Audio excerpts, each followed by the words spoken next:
आज आपण बनवूयात खमंग दोडक्याच्या शिरांची चटणी।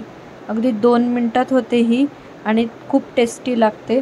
तेल तापत ठेवलेलं आहे, त्याच्यामध्ये जिरे घातलेले आहेत। आता जिरे तडतडल्यावर त्याच्यामध्ये जे आपण दोडक्याच्या शिरा काढून घेतो त्या शिरा घालायच्या आहेत।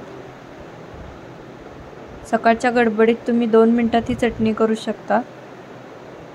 खायला पण खूप छान लागते। आपण भाजी करताना शक्यतो त्या शिरा काढून ठेवतो, पण त्याच्यापासून पण सुंदर अशी चटणी होऊ शकते। तुम्ही नक्की ट्राय करा। आवडली तर माझा व्हिडिओ लाईक करा। आता ते छान फ्राय करून घेऊयात तेलामध्ये। खरपूस अशा फ्राय करायच्या आहेत त्या शिरा।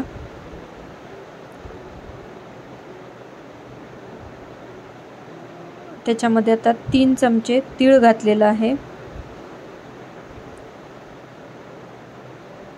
आणि ते सुद्धा तीळ तेलामध्ये छान फ्राय करून घेऊयात। खरपूस होऊ दे ते आपण तीळ पण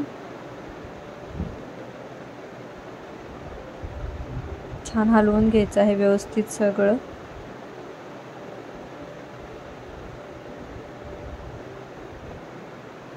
आता एका मिक्सरच्या भांड्यामध्ये मी 3 लसणाच्या पाकळ्या घेतलेल्या आहेत, त्या बारीक बारीक तुकडे करून घेतलेले आहेत, त्या घातलेल्या आहेत। 2 हिरव्या मिरचीचे तुकडे घातलेले आहेत, थोडीशी चवीपुरती कोथिंबीर घातलेली आहे आणि थोडंसं चवीनुसार मीठ घालायचं आहे।